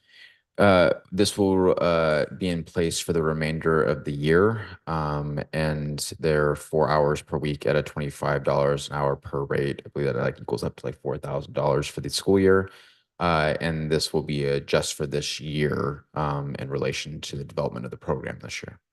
Thank you. All right, if there's no other questions, may I have a motion? So moved. Thank you, Doug. Second. Second. Thank you, Kathy. All in favor? Aye. Aye. Motion is passed. Moving on to personnel, P 17, 23-24. This is a really long title. Tentative agreement between Hermosa Beach Educators Association, Dr. Johnson, and Administrative Management, Confidential and Unrepresented Employees, excluding superintendent's salary, and Hermosa Beach City School District on the memorandum of understanding for a total compensation package. Thank you, Quentin. I'd like to give a huge thanks to the Hermosa Beach Educators Association. In my 4 years here, we've negotiated now 5 contracts. We have negotiated everything from the MOUs for COVID to times where there was no money and the times where there was. This year, we're proud and excited to provide fair compensation of 6% to all of our bargaining units. And I again want to thank HBA and particularly the negotiating team chaired by Leah Navas and our president, Suzanne Connor, our CTA rep, Omar Joseph. We've been working with them for the last 4 years, and it really is a team. We disagree, and then we collaborate to work together to find a solution and a compromise. And I do believe that we are very proud and grateful to the board to approve this recommendation. Any questions? I'll start with Maggie. Doug. Nope. Jen. Nope, great job getting it done. Good job, everybody. Kathy. Yeah. Great. I'll just add that we were in the situation through good fortune and good management to have a healthy reserve, and we're excited to be able to share that with the educators that make our school district so great for our kids. So, feeling really good about this. Thank you. May I have a motion? So moved. Thank you, Jen. Second. Second, Doug. All in favor? Aye. Aye. Motion passes. Item P 18-23-24, classified employment transaction for a new position and revised salary schedule for health specialist. Dr. Johnson. It's recommended to create the salary schedule and position for health specialist. This board has been aware that we have a lot of unique health needs on our school campuses that require a diversity of skill sets that go well beyond a health clerk. Recently, our health clerk has done certifications that we typically provide through contractual services. We hire out contractors. Through these certifications, this person can perform those duties and they can perform them at a savings to the district. And with this revised salary schedule, this person's a longtime employee. We agree with the recommendation for reclassification, which will be an HR management action. This is good for both parties, good for the district and good for the employee. And they're a longtime, very loyal employee as well also too. So we're happy to do that. And it is recommended for approval. Thank you, Dr. Johnson. Any questions or comments? I'm good. Great. If none, then can I have a motion? So moved. Thank you, Kathy. Second from Doug. Thank you very much. All in favor? Aye. Aye. Motion passes. Last personnel item, P19-23-24, agreement and resolution number 07-23-24 on retirement incentive program. Dr. Johnson. Thank you. It's recommended with the board to approve the retirement incentive resolution. Just to again clarify, the board is not approving the retirement incentive to go forward to its totality, or as in those that sign up will automatically get it. What will happen is a consultation process will take place and people will submit paperwork. So that if the board does approve, then it'll go forward. So the board will have a second opportunity in order to decide whether to move forward. I will say that PAR's retirement is purely a financial decision on the part of the school district. If it does not make fiscal sense, then it doesn't make sense. This is something that we work closely with our union on to explain the district's thinking. When we approach this, and we'll continue to have that conversation as the offering goes out and we see who signs up and is with their eligibility. Thank you. Thank you, Dr. Johnson. Are there any questions from any board members? No, I'm good. Seeing none, may I have a motion? So moved. Thank you, Kathy. Second. Thank you, Maggie, for the second. All in favor? Aye. Aye. Great. Motion passes. All right. To our last item on the agenda, board member roundtable. I will open it up. It's been a great ending to 2023. So I just want to thank the faculty, staff, administration for the district for supporting our students at Hermosa Beach. And in my family's tradition, a Merry, Merry Christmas. Yeah, thank you for everyone through this great year as being the president. I look forward to Quinn's time in the center chair. I enjoyed making motions again. Jumped on some of those. It was fun. Bring the old habit back. But it's been a great year. Second, Maggie said, happy holidays, Merry Christmas, Happy Hanukkah. For Ellie and Grant, Happy Bananica.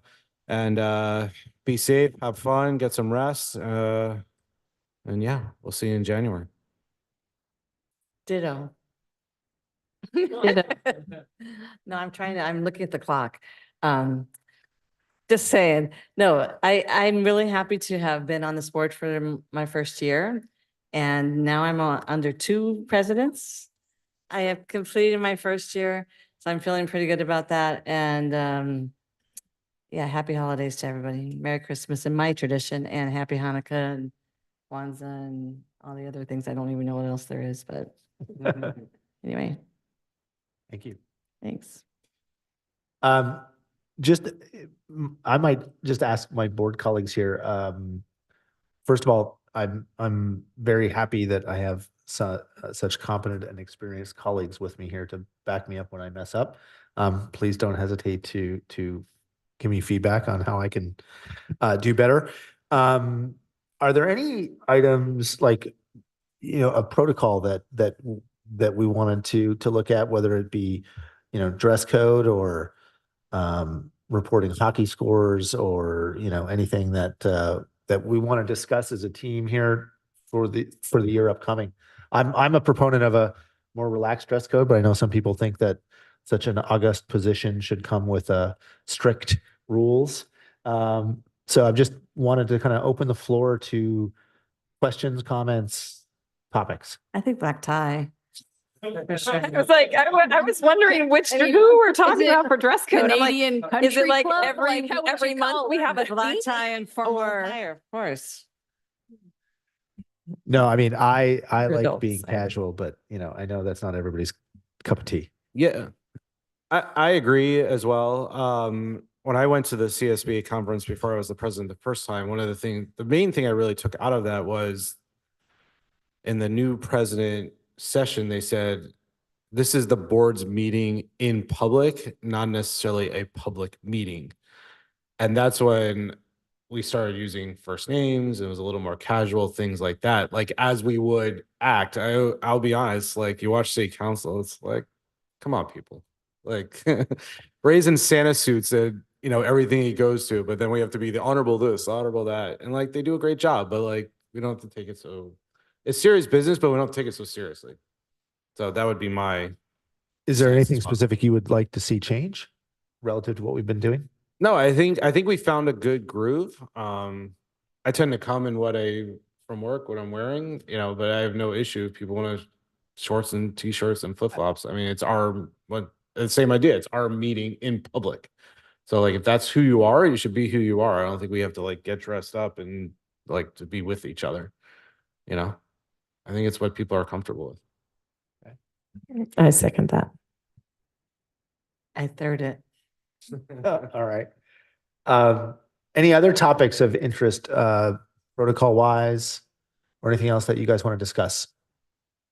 And I don't know who bet on 805, but I'm just trying to drag it out so you don't. Yeah. So, yeah. I'm gonna. Yeah, Barrow's in the running right now at 8:05.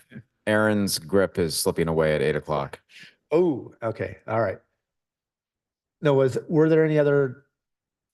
So I don't know that we need a resolution for that or anything. I think that's just a comment that I'm feeling comfortable with. Any other topics that anybody wanted to raise? All right.